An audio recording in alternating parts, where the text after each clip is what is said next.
Abuja. My name is Medina Azaki. Now, we have a lot of issues to discuss today. One is, of course, the appointment of the former Chief of Defense Staff, Christopher Musa, who is being appointed as the Minister of Defense. We also have the outcome of the Northern Governors and Traditional Leaders meeting, which took place on Monday, the 1st of December, 2025.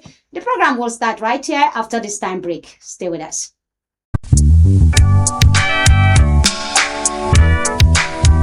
The world must know, terrorists in Nigeria kill more Muslims than Christians. The US officials themselves have said, ISIS was supported by foreign intelligence interests. Boko Haram gets funding from ISIS West Africa province.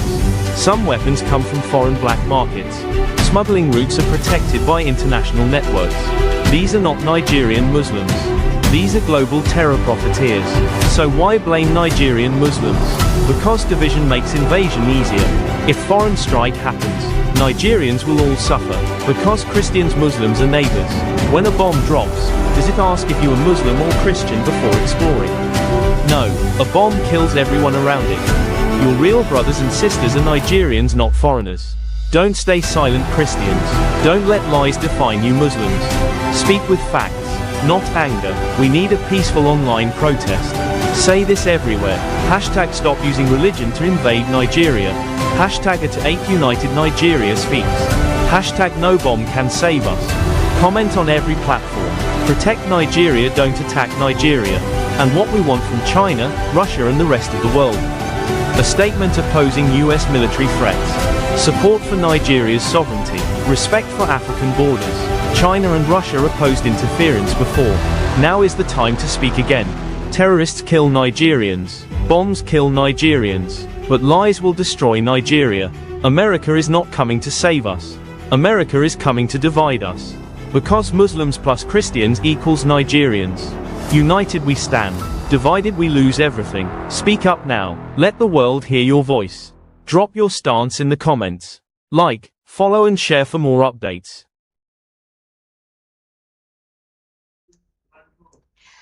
Welcome back. I'm being joined by two gentlemen in the house. The first is Dr. Sani Aliu. He is the Commandant General of a Neighborhood Enlightenment and Safety Organization, NATO. And we also have Ahmed Sajo. He's the former Commissioner of Information, Adamawa State, and of course, a public analyst. Gentlemen, many thanks for joining us on the program. Thank you. Thank you. Assuming we are gentle. All right. So, okay, I'm a gentle lady too. All right. So, interesting times. First, we saw, the former Chief of Defense Staff, General Christopher Musa, visiting the president on a Monday. And shortly after that, the former Minister of Defense put in his resignation on health ground. And just yesterday, he has already been appointed as the Minister of Defense. Now, can we call that a round peg in a round hole, considering the fact that you're taking somebody who is purely a military man and you're sending him into the political murky waters? So let me start from you, Dr. Sani Aliu. We've always been advocating on this program that his removal in the first place was a disaster. Yes. Well, now to look at the situation as it is on ground, you will say Nigeria is one of the countries that do not look at professionalism before they give you appointment. Okay, all right.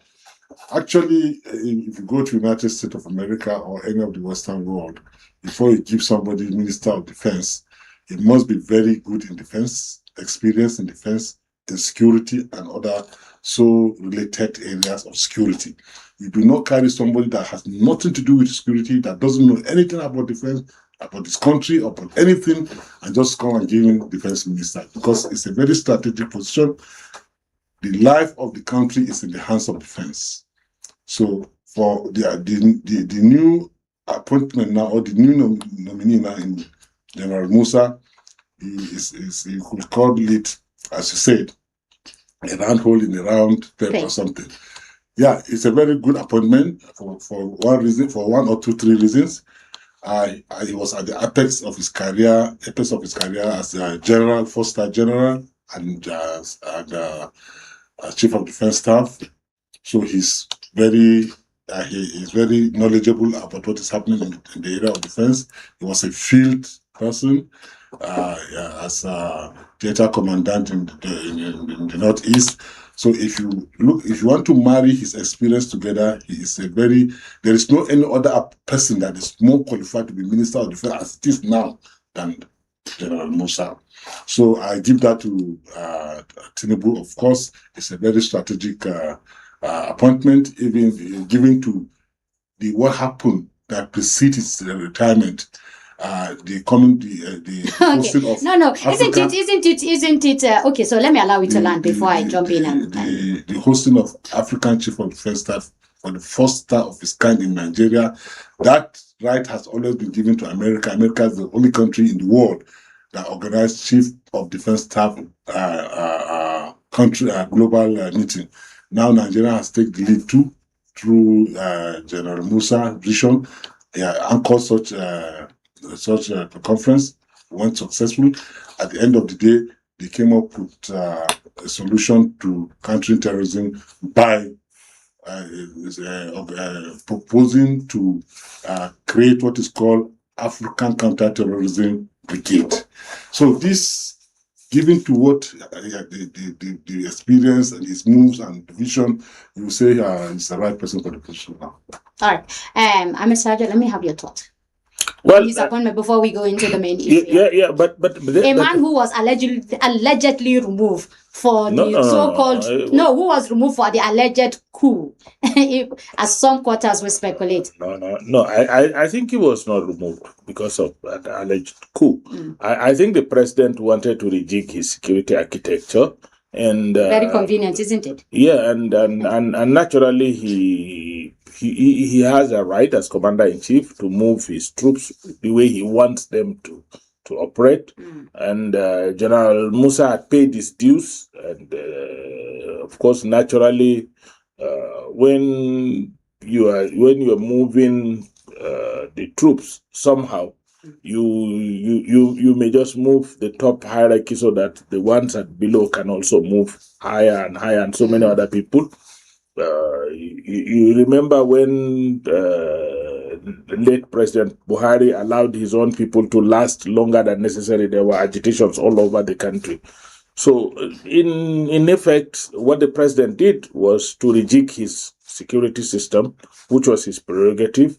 But I think bringing General Musa to the defense ministry, barring the fact that military service is totally different from political leadership. The command and control structures within the military makes it very easy, to manage your environment.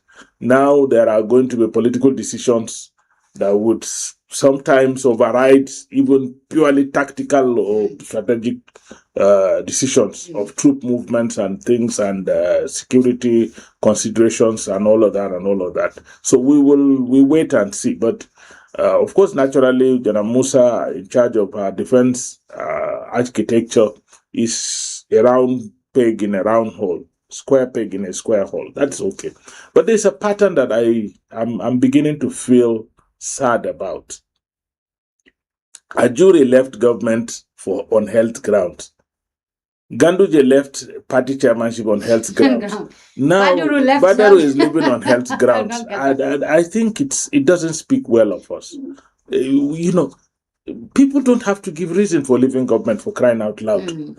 My tour of duty has ended. I am leaving. When it becomes a part, the first one may be believable. The second one is doubtful, but this third one, I don't like it. It's creating a pattern, and that pattern is not very good for us. But every government creates its own pattern. But this pattern, it's nothing different. This pattern can come up, maybe of using health to ease people out. From all indications, let's call a spade a spade. It was just a soft landing. Probably the president had made up his mind that I'm going to ease out my Minister of Defense. So tell him, look, my friend, you have had your own opportunity, you have served. Good. There's nothing wrong with it. Okay, we don't have to be. The movement we've been seeing, the American threat is real. We've seen movement. The Minister of Defense has to go on whatever ground. A man who was removed for many reasons, that have been speculated, is back as the Minister of Defense. And just, on Monday, 2 days ago, we have the northern leaders and, traditional leaders meeting in Kaduna. It's not the first. It's been on. If I remember, this meeting has held like twice or thrice this year. This so-called meeting between. So it seems the American threat is real and everybody is waking up to their responsibilities. But let me ask you, what do you make of the outcome of the meeting so far? The governors are saying poverty, the North is facing existential threat. Yes. Is it now they know that? Well, as far as I'm concerned, it's rather too late than never. The North has always been, the northern elders, so-called northern elders, have always been holding meetings, bringing resolutions that they appeared never effective. And I don't know whether whatever resolution they arrived at, and there was no relate to that person, the downtrodden person in the street. The average Nigerian on the street. The average northerner, so to speak, yeah. So to speak. I don't think it has any reasonable consequences because their meeting just doesn't want water. Has their meeting stopped the killings in the North? Mm-hmm. Has it mitigated anything like a banditry or anything? What is the essence of their meeting? Has it changed the agricultural setback that the North is facing? Has it bring another style of what I don't know what strategy? What is the essence of? I think the strategy for them now is state police that they were against for a very long time. And of course, the suspension of mining for 6 months. I think for them, that is the strategy they are adopting now to try and solve the so-called problem. But let me come to Amasajo. When you hear the governor of Gombe State saying the North is confronted with grim reality of insecurity and poverty that is undermining the region's very existence, is that not laughable coming from a governor who also, is a stakeholder? But let us understand one thing. A lot of people are saying, the northern governors and traditional rulers are meeting because of America. No, they're not meeting because of America. Let's say it the way it is.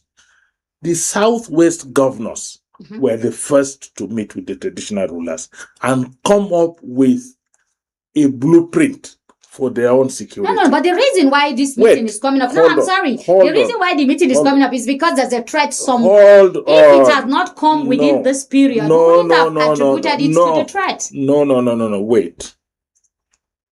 What the northern governors and traditional rulers did not know is that we're not blind to what is happening in the country. The Southwest. But this is not the first time they've been meeting. The Southwest, for almost 10 years now, has a Southwest Commission in Cocoa House, Ibadan. Yes. That Southwest Commission has developed what they call Southwest Development Agenda for Southwestern Nigeria. Done. That agenda is clear on everything that they want to achieve, including agriculture, including health, security, education, cultural orientation. You can Google it, is there. Yeah, I know. So what they are doing with the development agenda for Western Nigeria done is pick, because all the 6 governments of the Southwest are involved in driving the commission. So why didn't the northern governors and traditional rulers develop a northern commission? Why didn't they? Now, this meeting of the Southwest governors and traditional rulers is a continuation of the implementation of that agenda. Now, these people just saw Southwest governors meet. They are contributing 1 billion naira monthly for security. They are going to do this. Our own too also met. They are contributing 1 billion naira for security. Is it a case of copy? Absolutely. Because in the case of the Southwest, before they announced this money, they've announced a board of trustee that will manage this money. The northern governors just met and dispersed. No We board don't of even know. trustee. We don't know who is even going to manage the money. What are they going to use the money for? There is no blueprint. There is no agenda. So let's look at it very clearly. These people met so that they would not be accused of not meeting while others are meeting, and then they just, took their tea and dispersed. And the talk show as usual. They have not discussed one issue that has to do with out-of-school children or improving education in northern Nigeria. Some states are closing down schools. We're already far behind in terms of educational gap. We're closing down our schools instead of enhancing security to make sure that our people go to school. We are here. We're not. The out-of-school children, the Almajiri that you see with the begging ball, is the failure of every northern elite in this country. Because these are the reservoir from where kidnappers, bandits, insurgents, all of them draw their resources. So they have not talked about that. They have not even talked about what do you call it? They have not even talked about how to monitor and evaluate performance of whoever they're going to ask to do one thing or the other for security. Doctor here has an organization. Have they even attempted to reach out to him? That was the question I wanted to ask you. Have they reached out to him? They are discussing security in the north and how to tackle. Let me just land. They are discussing how to address insecurity. Oh. You are here as somebody who is private, who has been championing this at the grassroots level. So if they are discussing addressing security and addressing a board to address security, somebody like you should have been in that meeting. On the table. So it means it's just a copy and a talk show. Then another thing is that they said they are asking the federal government to stop mining for 6 months. Why would the federal government stop mining? Wait.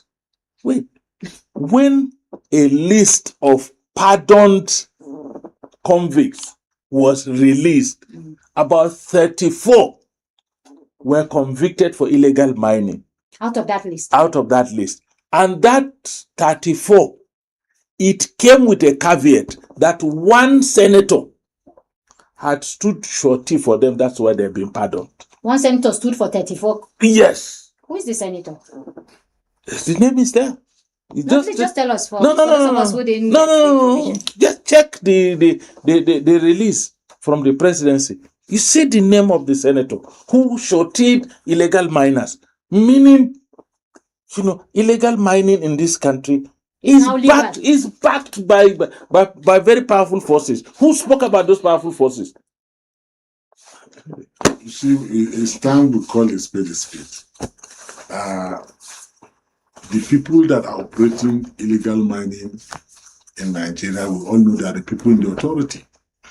Because there is no way you can come to my state as a state governor. You operate in my state, you say you are digging ground, you are carrying minerals from my state without express permission from me. Without one way. No, it's not possible now. And under the Land Use Act, the governor is in charge of land. The president does not even have power over land. So who is deceiving who?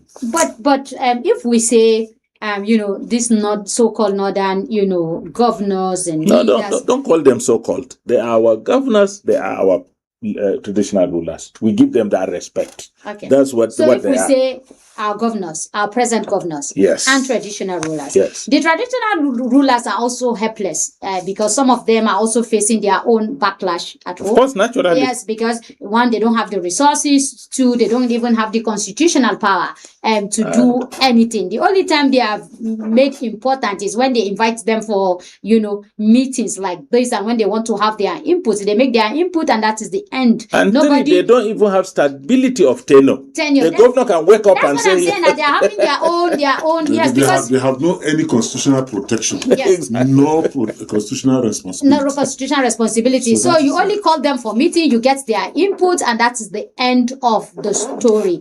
Now, what about we, the masses and the north? Some of us that are elite, some of us that are educated, some of us that know what we want. How come we don't even rally for our own development? How come we don't rally to make sure that things go right? We are always leaving the helm of affairs for only the governors alone. The problem is that they have succeeded to disunite us as a people.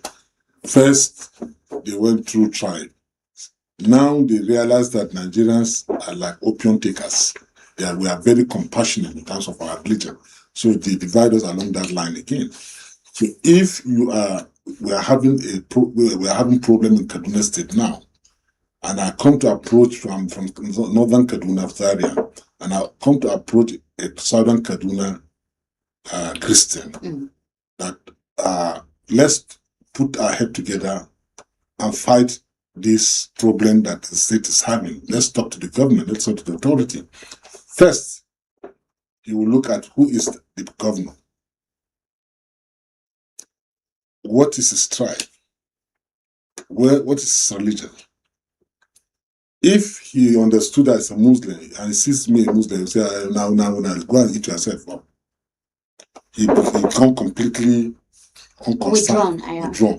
So that aspect of not coming together as one people, the politicians have succeeded to create that situation across the whole nation, not only in the north. Because if today we say we should rally around to support Tinubu's government, somebody will look at the person that is talking, see a Yoruba man, or say a Christian or a Muslim. So along that line, you really can find anything that will bring us together and say we are going to join forces together to achieve a purpose or an aim. So that is what is one playing of the things that is playing out. And that's why they are having their field day. The governor today will come, will make the state government money his own personal money. He will use it as he wants to use it. Sometimes he doesn't do any work. All the money gone. The citizens cannot talk.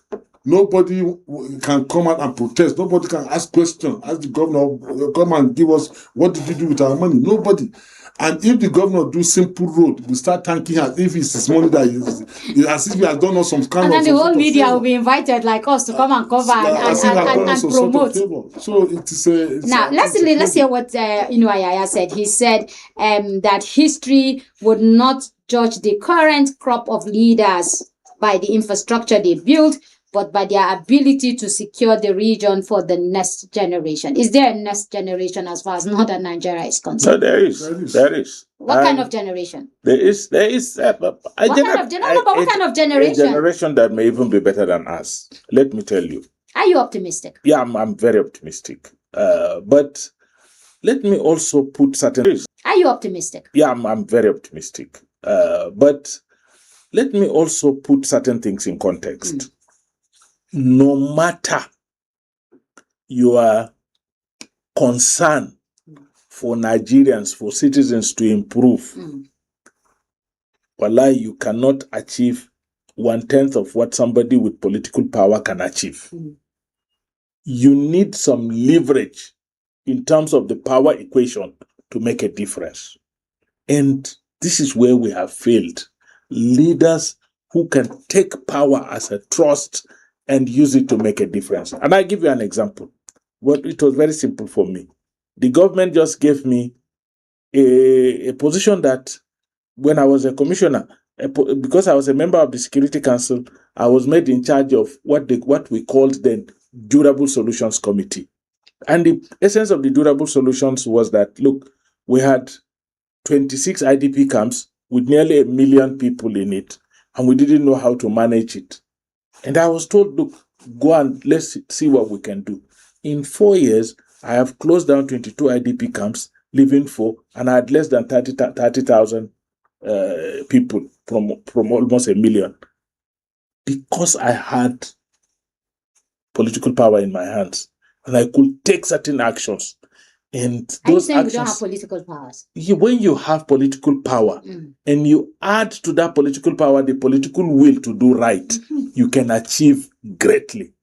Our own crisis in northern Nigeria is that we hand over political power to people who cannot generate sufficient political will to achieve good. Who's fault? Like he said, we see our governors become emperors.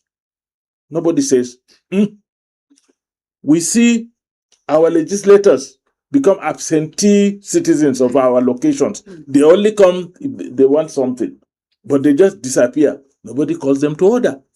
There is no citizen oversight on anything in Nigeria. So Nigeria is just on an autopilot, and because of that, the citizens appear to be hopeless and helpless. Then we now decided that, okay, for us to perpetuate this system that is not serving the greater interest of the people, we must do two things. One, expand our natural fault lines, region, religion, and ethnicity. Expand them so that there's a gulf. Everybody who is want to cross from here to here knows that he may fall inside the pit. Yes. So happens to the next person too. So that's number one. Number two, make sure that there is excessive poverty, so you can weaponize that poverty to perpetuate yourself in power. These are the things that are bedeviling this country. It's not like we don't know. We know where we're heading to. But okay, if let me come to You ask one question. Okay. That where is the future? Do we have a next generation, or what kind of next generation that do we actually have? sparked my mind and reminded me of an experience when I was a child. Late Mala Aminu Kano came to Kaduna to contest, to campaign. And by way of their relationship, he visited my father. And which he asked my father which school I was attending. He told me. And he said, but when he was coming to his house, he saw so many Almajiris children on the street. How many has he taken to train them? And he said, well, he has not taken anyone. He said, but do you know that these Almajiris you are seeing on the street will be the nuisance and the security problem these children are going to face when they grow up? And so that brings us to generational problem. We cannot say this when I was a child. Today we cannot sleep because of Boko Haram and bandits. What his prophecy about 30 or 40, 50 years ago is happening now. So we cannot fold our hands and wish that tomorrow we have generation. What is happening now? The North today is going down. Our economic mainstay is going down. Just imagine what has played out in the country recently. Farmers who are buying fertilizer at high cost price. After they farm and suffered and produced, you open the gate for importation. Now their rice, they are buying rice, their own rice are maybe 20,000 naira to 15,000 naira per bag of rice. Meanwhile, they couldn't buy fertilizer for 40, 50,000 naira when they were farming. So it means the citizens are happy that food is cheap, but the farmer has lost out completely. So there's insensitivity. But whose fault? Government insensitivity to the plight of the common man on the street. Not even that. For every general elections, whether it is our turn or the turn of somebody else, we're always being mobilized for voting, for the numbers. And after the numbers, if a Southerner becomes a president from the other side of the country, then his target is always agriculture. And then his target is always to make sure that the North loses out in terms of economic prosperity. And this is not the first time it's repeating itself. It happened let me just land. It happened during President Jonathan. Even though then we had Mr. Additional, who is the man from the African Development Bank, who came up with the wallet, fertilizer scheme that people were able. But at that time, so much importation to the extent that the kind of rice you buy, you're even afraid to buy rice in the market, because when you buy, half of it is being spoiled from under. You get so kind of mixed up here and there. Then President Muhammadu Buhari, of blessed memory, came and revived agriculture back. Same party. Today, we're seeing a different tone. That policy was not maintained. Importation was, brought back on the excuse that farmers hike price beyond people's, purchasing power, and they need to get importation to stabilize inflation. Don't we think that we should move away from being just numbers during election and abandon at the end of the day? Madina, you want to know the truth? Yes. In the North, whether we are numbers or we are not numbers, if we do not have an agenda, we're wasting our time. It's that absence of that agenda. Let me tell you, part of the Southwest Development Agenda is that they've gone into agriculture, not just food crop production. They have now started producing tomatoes, onions, and those things that were our own monopolies. They've started livestock. They have started livestock.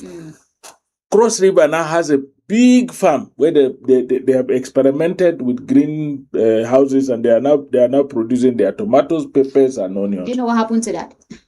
That was the former administration. Yes. Yes. It's an experiment that tomorrow They'll be self-reliant. may be taken up. Yeah. So what are we doing?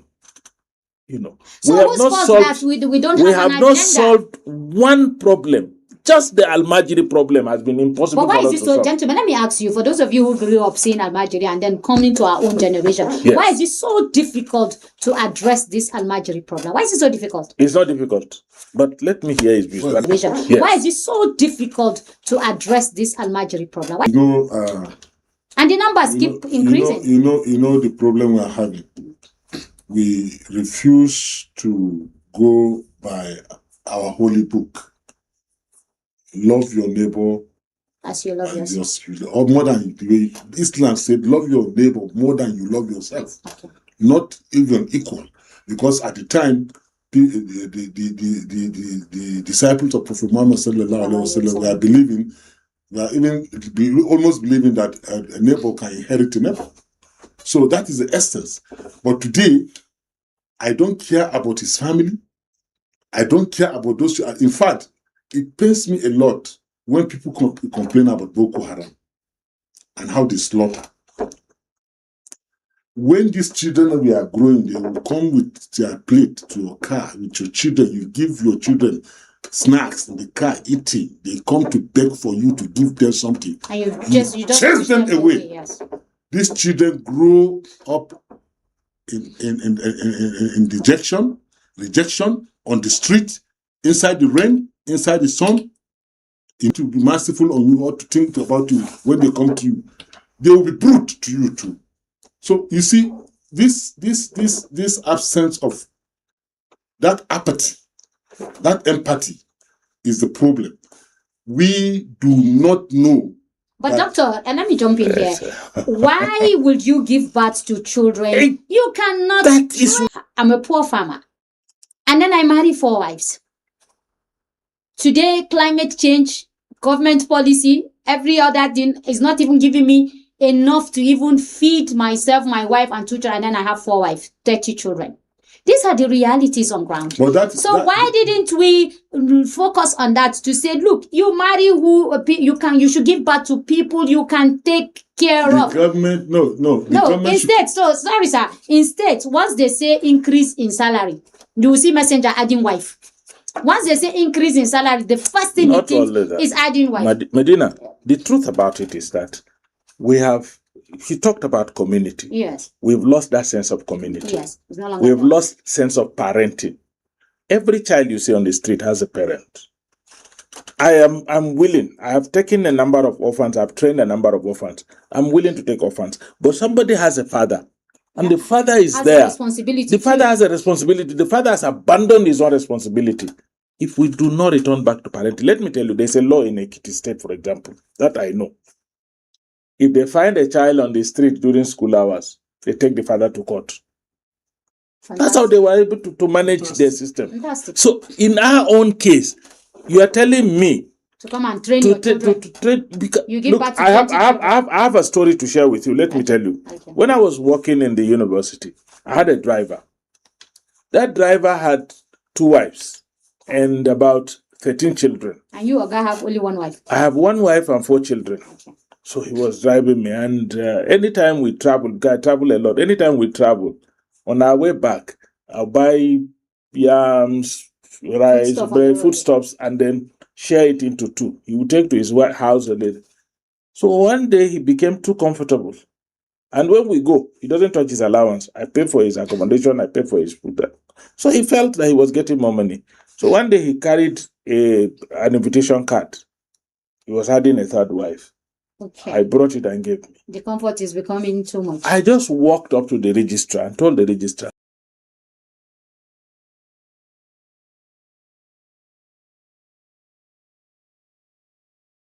Madam, he is mad. So she said, look, why are you saying so? I said, this is the number of wives he has and the number of children. and he's adding another wife, and he's in a rented apartment. He does not even have a house of his own. You must say he is crazy. So that kind of a thing. So tomorrow, if nobody takes care of the guy's children, don't blame the person.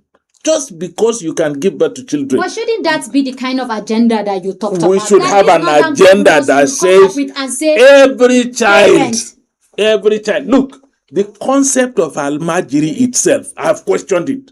Because Al-Majiri is from the root word Al-Muhajir. Which is to seek knowledge. To seek knowledge, yes. But to seek knowledge when the knowledge points were far away.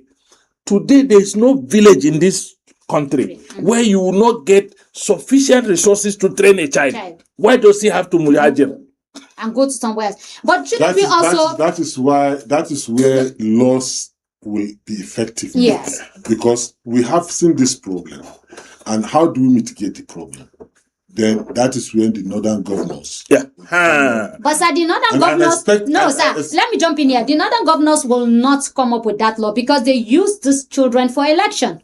That's the pure truth. But the problem is that's what I'm saying. Lack of humanity. Humanity. We've lost our humanity long ago. That's the problem. No, I think there's still a little bit. I'm going to share a story with you. So if the northern governors had anything called humanity.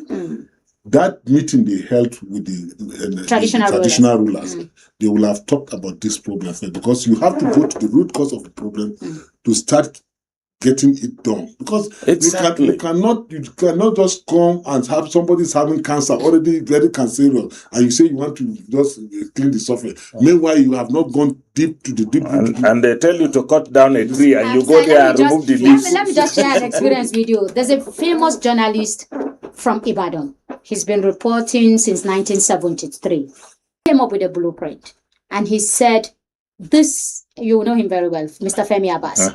He came up with a blueprint and said, in 10 years, all the children in the north gave out that blueprint. And he said he's ready to share it with the wider, because the meeting was with a traditional ruler who doesn't have the power to implement it. The highest he can do is to take it to a forum like the one they have and present it. He said he's even willing to come to say if they are ready to, listen to him and partner with him. Now, I think that just died a natural... naturally. Because there is no political will and nobody's interested in that. A lot of people have come up with blueprint to address this Al-Majiri problem, which all of you agreed is not a big deal. Now, coming to humanity, I was in Sokoto in 2021 for Sultan's anniversary, and they invited us to a place. A man called Jarma, a businessman and a politician, he took over 100 children, orphans of Boko Haram from Borno, Yobe, and then some in Sokoto, I think about 150. He built a school in his house because it's a very large compound. He built a school for them. He built hostels for them. He even developed, a pure water, factory and a shoe factory for them. These are not his children. He doesn't have anything to do with them. So from primary to secondary. The last time I was in Sokoto about a month ago, we went for their graduation. Some of them have finished secondary school and they're taking them out of the country to study different courses. One man, with the support of the traditional ruler and his governor, is doing this. There's a barrister in Maiduguri who has won a CNN award for doing that. He's doing that. You need to see it's a whole community. The whole community. So there is sense of community. Unfortunately, it is not as, as but Madina, we are not talking about individual. We're talking about collectively, you and everybody. We are talking about the leadership humanity. The leadership, the governors who have authority and power in their hand. Are they humane? Or even government, my brother. Look, they are accusing us of killing Christians. Yes. What is our response? No, Muslims too are killed. That's not humanity. Our response. Yeah. That's not humanity. Humanity is that human lives are lost. We are concerned and we're going to end it. Simple. That's humanity. Going to end it. You're even to end it? You can't end it. Because you don't have the I am resources talking to about the people that are responsible. Okay. Should not start telling us that this one too is killed. This one. Let me tell you, Madina, do you know one thing? No. Let's be honest with ourselves. Okay. No animal kills itself except human being. Lions don't kill lions. Hyenas don't kill hyenas. We are the only one that can rise up and start killing each other with no reason. Why? Because we've lost our sense of Gentlemen, humanity. let's come to the new real masquerade. Now they are saying the state police, the same governors Good. have been against for a very long period because the southern governors have all resolved state policing. They have even gone further to have community policing. That's the Amotekun, security outfit that they had, and it is and it's working perfectly for them. These same governors that have been rejecting state police for how many years now, all of a sudden realize that state policing is what they should go for. What do you make out of all of this? Do you think it's something that will work, or is just the usual, playing to the gallery? Well, to be honest with you, I don't see Nigeria as even matured for state policing for now because of the shared display of political irresponsibility. I'm sorry to use that word. Our politicians will misuse those state police. The governors in the state will actually misuse those police. Some states in Nigeria are agitating to go. They will just empower those police as an arm, this thing to start their agitation for and agenda. So what we need to do is to have a counter-terrorism agency that has national head and indigenous arms. There is no community in this country that do not have youths that are within the communities and that they do not know the topography of their community and do not know the people that are residents of their community. Terrorism is national, transnational, local, and so when you want to look at it, has many faces. You look there are cells like those you see in Abuja have direct connection with those you see in Afghanistan or Libya or Mali. So they have it's a system. Local state police cannot deal with the situation. If our national police are running away from counter-terrorism, the military is taking over with all its might, and the military is. Why is the police running from counter-terrorism? Madina, let me tell you. There's Okay. There are two issues. There are two issues we are mixing. In the world, nowhere. There are two issues we are mixing. Okay. Police and policing. Okay. So what's the difference between police and policing? Police is the personnel. Okay. Policing is the activity. Okay. Let me tell you, we have been having state policing for a very long time in this country. How? We're just Where? living in denial. How? Where? What do you call the Hisba? It's a policing system. What do you call Carota? Vigilante. What do you call Are they vigilante? not community? Or They are vigilante? what the activity they are undertaking is actually policing. Yes, so it's policing. So you just upgrade them? Amoteco is policing. So what we are saying is that when you formalize the concept of a state police, what are the rules of engagement? That's just what we're talking about. Abuse and misuse. Let me tell you, there was a governor in this country who had used even the military, abused the military, stopped some even federal agencies from landing at an airport in his state using the instrumentality of. I was a member of the Security Council in my state.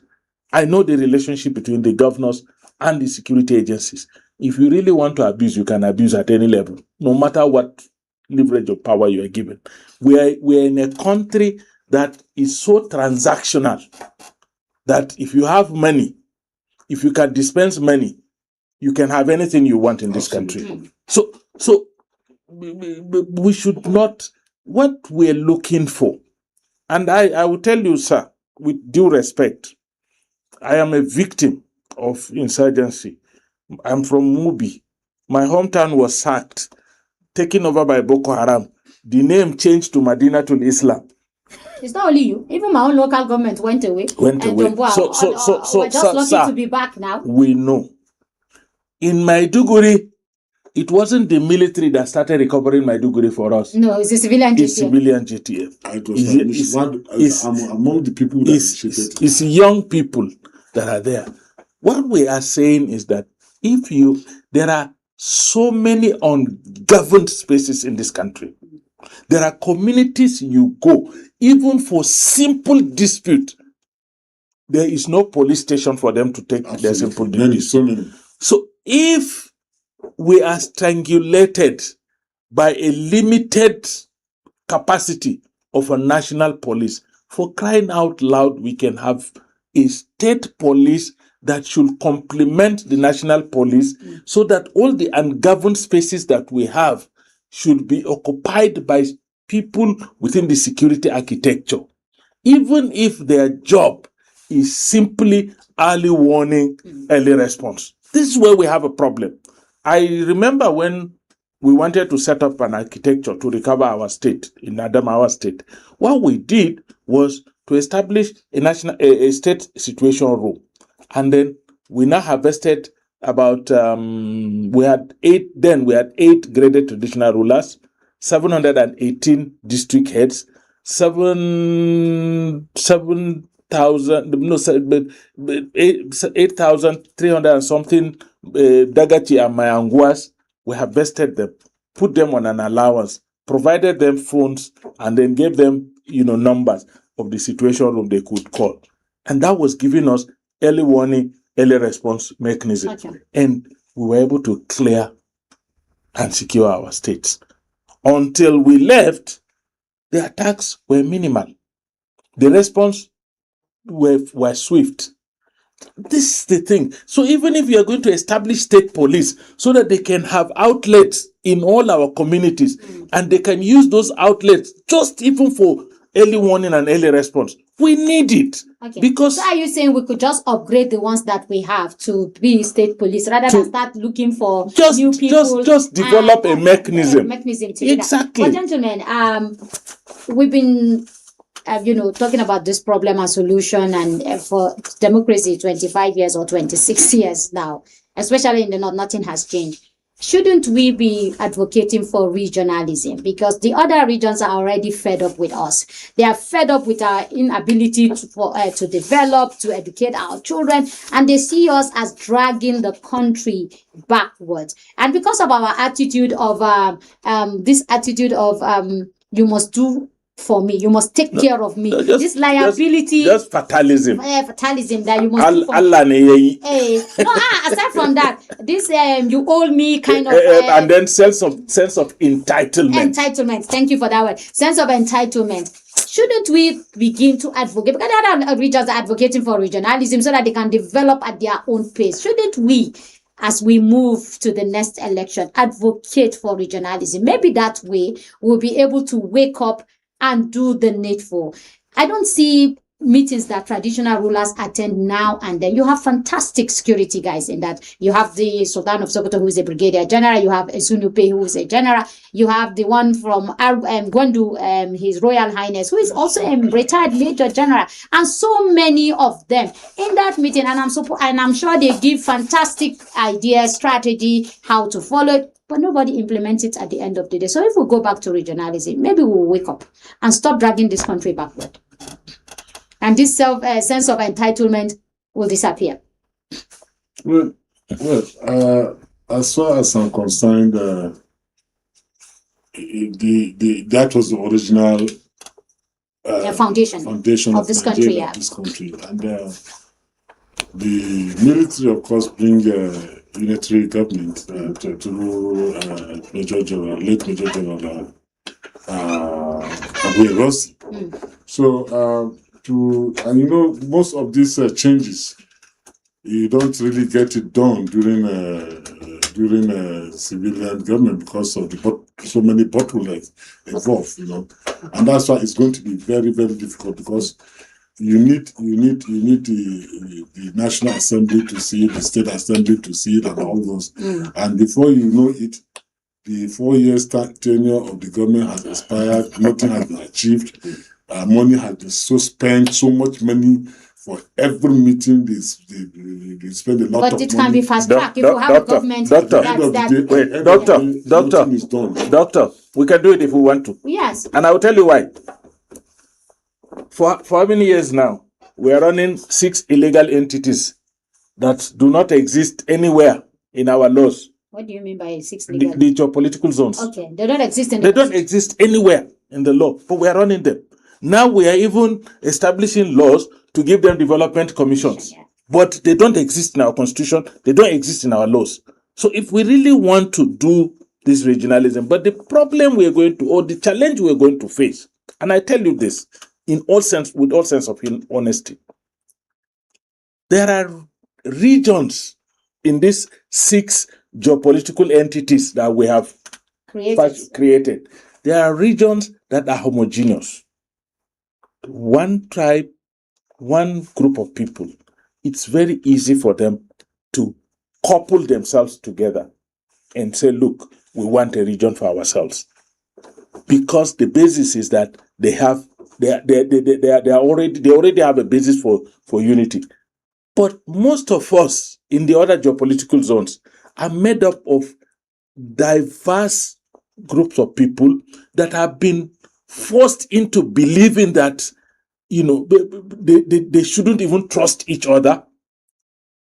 Tell me how we're going to. But America as a country is being put together by people from because of one thing that is lacking in Nigeria. What is it?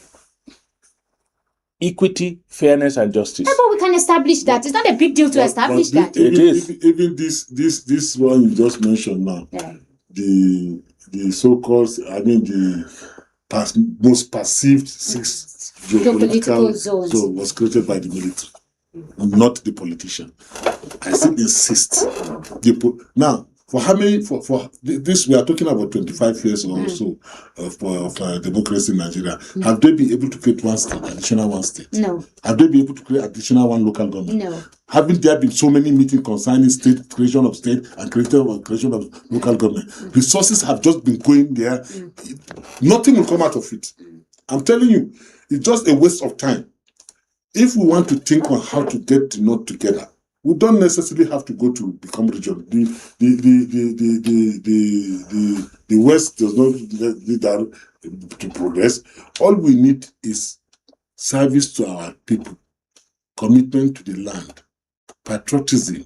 But who is going to drive all of this? The question: who is going to drive this? The issue is that's where the problem lies now, because the North no longer had leadership. Exactly. We used to have leadership before. Well, now the North doesn't have leadership. What do you mean by the North doesn't have leadership? There is no one single person in the North now. Let me say something. I'm from the North. There is nobody in the whole of Northern Nigeria now that will say stop and will stop, or do and will do. Yes. Not one.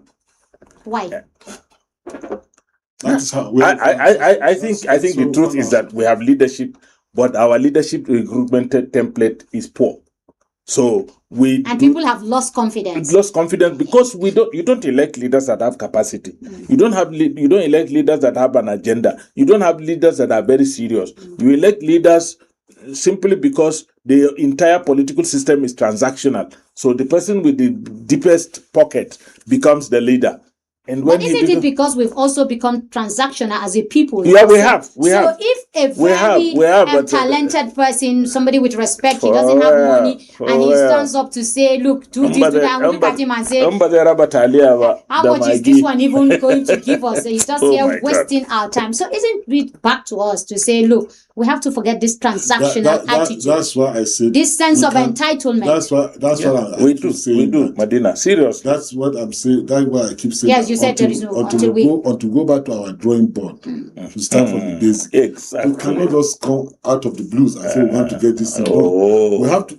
When America want to make effort in Saudi Arabia, they planned it quietly. They got the emir married to an American woman. And today, half American, half Saudi Arabia is the Grand Prince of Saudi Arabia. So he's giving the monarchy itself has a half American it's giving Trump now trillions of billions of dollars contract because that's his part. So we need to have that sense of creating working for the next 100 years, 200 years. If you get an ordinary Jew on the street and ask him where is the Jewish country or land going to be in the next 40 years, he will give you, he will just bring down the agenda for you straight. Okay. If you bring the America, where are you going to be in 20 years? You bring the Nigeria, ask us, where are we going to be in the next 1 year? Nobody has. Okay, as we wind down, we had an agenda in the north. Late Sardauna of Sokoto of blessed memory. We had Tafa Baliwa. We had all of these fantastic leaders. They saw the vision. They had a vision for the north. What happened to their dream? Immediately they are killed. Everybody went back to his drawing board and started manipulating his own kind of policy and his own kind of vision. So what happened to those vision that they had? Today, New Nigeria is gone. It's no anyway. Even the bank, the only bank we have, the one we are sitting here, is no longer our own. Everything is gone. Medina, Yeah. simple. It's a very simple thing. Yeah. You know, the leaders we had at the beginning. No, the leaders we had at the beginning.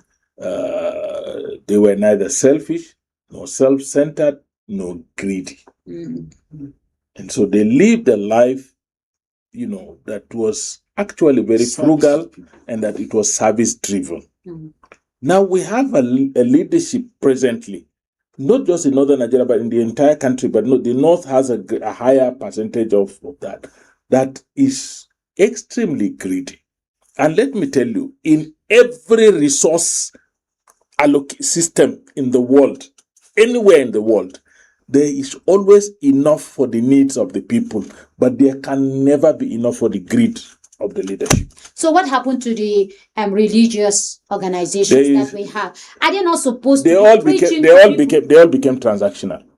Okay, so we have transactional religious leaders. Yes. Across board. Across board. They all became transactional. Prosperity preaching overtook winning of souls. So people, leaders on board. In fact, if you go now, the crisis that is going on the cyberspace among Muslim clerics who need audience so that they can earn money from likes and on the social media, and that is so alarming that every doctrine, whether honest or dishonest, will be pushed. I was asking somebody in Kano, you have a problem of out-of-school children. You've not solved that problem, but your governor is celebrating mass wedding as an achievement. Mass wedding that will produce mass children that will again go to the street. What is wrong? He said, well, we are being... It's also a transactional mass wedding. We are being blackmailed by our Islamic clerics who are putting pressure on us to take certain decisions. So you can imagine, everything is transactional. I nearly said you were wearing red because those mass wedding people wear red. This one is not red, we speak. Maybe you need to wear your glasses. This is pink, so I don't belong to the mass wedding. I grew. So I would have gone to protest. To say, how did Medina got into mass wedding from Abuja? But again, the truth about even the mass, wedding across is even transactional. What we heard is that the same people just pretend to be husband and wife. So immediately they get their, what do you call it? The stipend, the beds, and the house. They just go somewhere, share it, sell, and they all go to their different communities. Because some people come all the way from Kaduna or Kogi or Niger, just name it. So it's also transactional. So the people who are also promoting it also want to get out of it. Transactional. I'm just going to give Dr. Zani Aliu 30 minutes to sum up. 30 minutes or 30 seconds? 30 seconds, sorry. God help me. The northern leaders and the northern governors and the traditional leaders have met. They called it an emergency meeting. They are going to give out a bill, even though we said there is no agenda. So it's an exercise in futility. Now they have met and they said, working together with the federal government, they are going to implement the policy. What is the way, forward? What would you suggest that, some of those things that they mentioned will be implemented as it should be?